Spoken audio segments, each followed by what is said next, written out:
बहुत से लोग एनजीओ बनाना चाहते हैं, लेकिन वो इस बात को लेकर कंफ्यूज रहते हैं कि एनजीओ किस प्रकार बनाया जाए।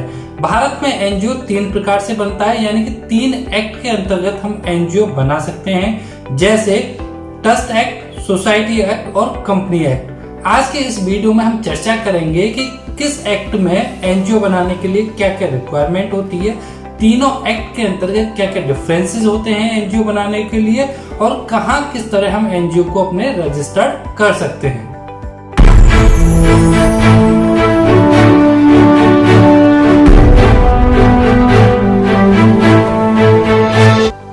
तो चलिए शुरू करते हैं हम आज का वीडियो। भारत में एनजीओ 3 कानूनों के अंतर्गत बनता है। ट्रस्ट एक्ट के द्वारा गवर्न होता है, सोसाइटी एक्ट 1860 के द्वारा गवर्न होती है, और सेक्शन 8 कंपनीज एक्ट 2013 के अंतर्गत गवर्न होती है। अब हम इन तीनों के बीच बेसिक डिफरेंसेस जानेंगे कि तीनों के बीच क्या क्या डिफरेंसेस हैं, किस किस तरह से ये सारी चीजें काम करती हैं। सबसे पहले बात करें लेजिस्लेशन की, तो ट्रस्ट एक्ट के अंतर्गत बनाया जाता है। सोसाइटी एक्ट 1860 के अंतर्गत बनाई जाती है, और सेक्शन 8 इंडियन कंपनीज एक्ट 2013 के अंतर्गत बनाया जाता है। अब ज्यूरिसडिक्शन की बात करें तो ट्रस्ट का जो ज्यूरिसडिक्शन है वो डिप्टी कमिश्नर या चैरिटी कमिश्नर के पास होता है। सोसाइटी का रजिस्ट्रार ऑफ सोसाइटीज के पास होता है। सेक्शन 8 कंपनी का ज्यूरिसडिक्शन रजिस्ट्रार ऑफ कंपनीज के पास होता है। रजिस्ट्रेशन ट्रस्ट एक्ट के अंतर्गत जो एंटिटी बनती है वो एज ए ट्रस्ट बनती है। सोसाइटी एक्ट के अंतर्गत जो एंटिटी बनती है वो एज ए सोसाइटी रजिस्टर्ड होती है, और सेक्शन 8 के अंतर्गत जो कंपनी बनती है वो एज ए कंपनी रजिस्टर्ड होती है। रजिस्ट्रेशन डॉक्यूमेंट, जो ट्रस्ट एक्ट में डॉक्यूमेंट रजिस्टर्ड कराया जाता है उसको हम ट्रस्ट डीड कहते हैं, और जो सोसाइटी एक्ट में यानी सोसाइटी बनाने में जो डॉक्यूमेंट रजिस्टर्ड किया जाता है उसे हम बायलॉज कहते हैं या मेमोरेंडम ऑफ एसोसिएशन रूल्स और रेगुलेशंस बोला जाता है। और सेक्शन 8 कंपनी के लिए जो डॉक्यूमेंट रजिस्टर्ड होता है वो एमओए एंड एओए यानी मेमोरेंडम ऑफ एसोसिएशन और आर्टिकल ऑफ एसोसिएशन रजिस्टर्ड होता है। मेंबर्स रिक्वायरमेंट, ट्रस्ट बनाने के लिए हमें मिनिमम 2 ट्रस्टीज की रिक्वायरमेंट होती है, वहीं सोसाइटी बनाने के लिए मिनिमम 7 कमेटी मेंबर्स की हमें रिक्वायरमेंट होती है, और कंपनी बनाने के लिए भी हमें मिनिमम 2 ट्रस्टीज की रिक्वायरमेंट होती है। बोर्ड ऑफ मैनेजमेंट, ट्रस्ट का जो मैनेजमेंट है वो ट्रस्टी के द्वारा या बोर्ड ऑफ ट्रस्टीज के द्वारा किया जाता है।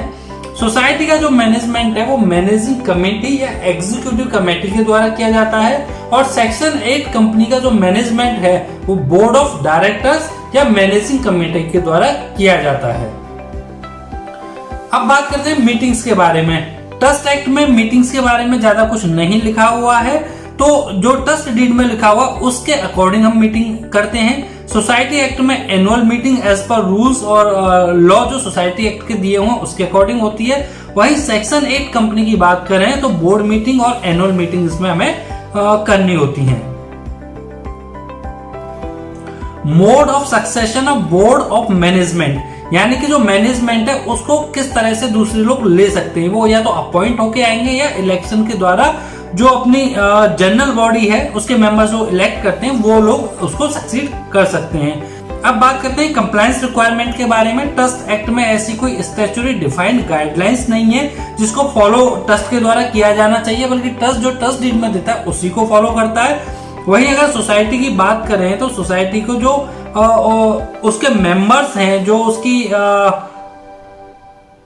एग्जीक्यूटिव कमेटी है, उसके मेंबर्स के नाम, एड्रेस, ऑक्यूपेशन और उसकी जो बैलेंस शीट है हर साल रजिस्ट्रार ऑफ सोसाइटी को फाइल करनी होती है। वहीं सेक्शन 8 कंपनी की बात करें तो एनुअल अकाउंट्स और annual return of company ROC में फाइल करना मैंडेटरी होता है।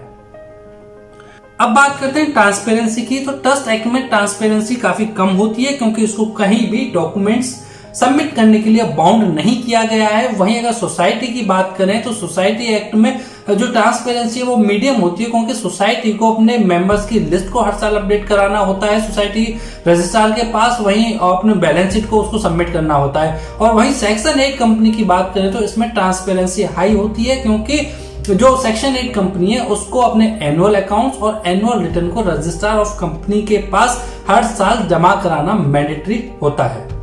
अगर अब हम कंसोलिडेटली तीनों को देखें तो ट्रस्ट एक्ट में रिक्वायरमेंट काफी कम होती हैं, उसमें लीगली कहीं रिक्वायरमेंट नहीं बताई गई है, उसको कहीं बाउंड नहीं किया गया है।